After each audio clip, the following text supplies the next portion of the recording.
اگر chief justice Umar Ata Bandial کے قریب 1.5 سال کے عرصے کو 2 لفظوں میں بیان کیا جائے تو اسے ایک سانحہ کہنا غلط نہیں ہوگا۔ اس ناخوشگوار سفر کا آغاز ہی خراب ہوا تھا جب انہوں نے آئین کے آرٹیکل 184(3) کے تحت از خود نوٹس لینے کے تمام اختیارات اپنی ذات میں مرتکز کر لیے تھے۔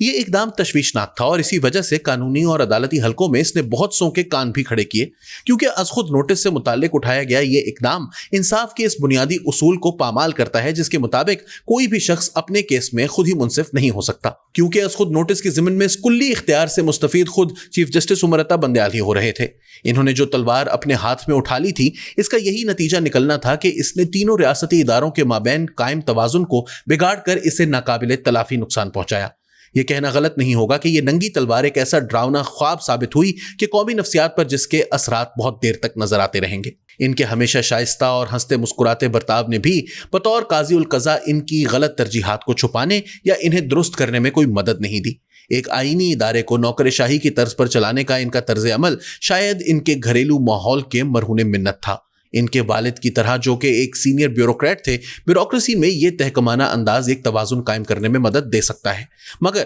جب یہی طرز عمل ملک کی سب سے بڑی عدالت میں اپنایا جائے تو لازمی طور پر اس کے اثرات سلسلہ وار تباہی کی صورت میں ہی نکلنے تھے، جیسا کہ بندیال دور میں ہوا۔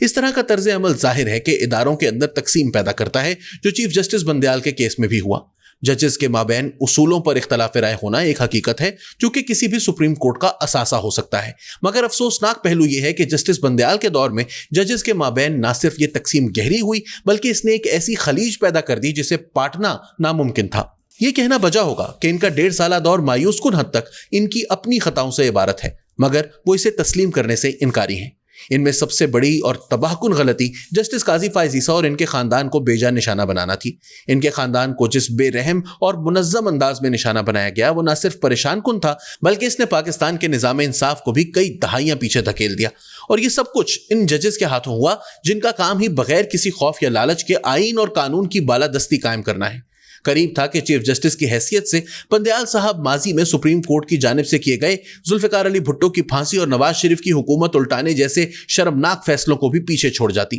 ماضی کے چیف جسٹس صاحبان کی جانب سے لیے گئے از خود نوٹسز جن میں عوام سے پیسے اکٹھے کر کے ڈیم بنانا، کراچی میں عمارتوں کو مسمار کروانا اور فارم ہاؤسز وغیرہ پر دیے گئے فیصلے قابل اعتراض تھے، لیکن یہ چیف جسٹس بندیال کے ان فیصلوں کے مقابلے میں بڑے نیک اعمال دکھائی دیتے ہیں جو انہوں نے محض اختیارات پر اپنی گرفت مضبوط کرنے کے لیے کیے۔ یہ بتانے کی ضرورت نہیں کہ سپریم کورٹ کے ایک جج کے ساتھ ان کی نگرانی میں جیسے غیر منصفانہ سلوک کیا گیا، بعد میں اس پر جسٹس بندیال کی بار بار کی وضاحتوں نے اس معاملے کو مزید مضحکہ خیز بنا دیا۔ اس سے عمومی طور پر سپریم کورٹ کا تقدس بھی پامال ہوا اور جسٹس بندیال کی جانب سے لکھے گئے فیصلوں میں تضاد بھی واضح ہو گیا، جیسا کہ پنجاب اسمبلی کا کنٹرول عمران خان کو سونپنے کے لیے آرٹیکل 63(a) کی مبہم تشریح کے ذریعے آئین کو ہی بدل دینا۔ ان کے اس غیر آئینی فیصلے نے ایک ایسے سیاسی بحران کو جنم دیا جس پر افسانے لکھے جا سکتے ہیں، اور یہ سب کچھ بندیال سپریم کورٹ نے اپنی نگرانی میں کروایا۔ مختصراً کہا جا سکتا ہے کہ یہ ایسے ہی تھا جیسے کسی سائیکل ڈرائیور کو ہیلی کاپٹر کا کنٹرول دے دیا جائے۔ اس کے بعد جو کچھ ہوا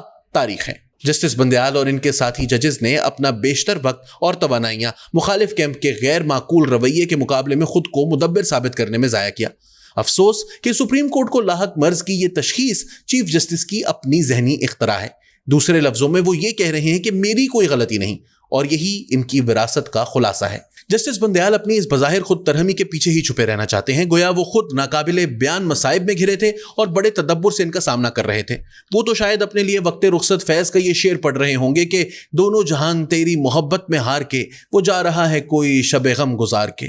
آخر میں آنے والے چیف جسٹس کے لیے ایک نصیحت: میلارڈ، آپ کو اچھے الفاظ میں تبھی یاد رکھا جائے گا اگر آپ نظام انصاف میں اصلاحات لائیں، خصوصاً سپریم کورٹ میں، جیسے کہ سپریم کورٹ رولز میں فیصلہ سازی کو فل کورٹ پر چھوڑنا اور عدالتی تقرریوں میں میرٹ اور شفافیت کو مد نظر رکھنا۔ اور یہ محض ایک طویل فہرست میں سے 2 اقدامات ہیں جو آپ کو لینا ہوں گے۔ ہمارے ڈگمگاتے معاشی اور سیاسی حالات اور معاشرے میں عمومی تفاوت اس امر کا تقاضا کرتے ہیں کہ نظام انصاف میں جو بھی اصلاحات لائی جائیں وہ ارتقائی ہوں اور سب کو ساتھ لے کر چلنے کے اصول پر مبنی ہوں۔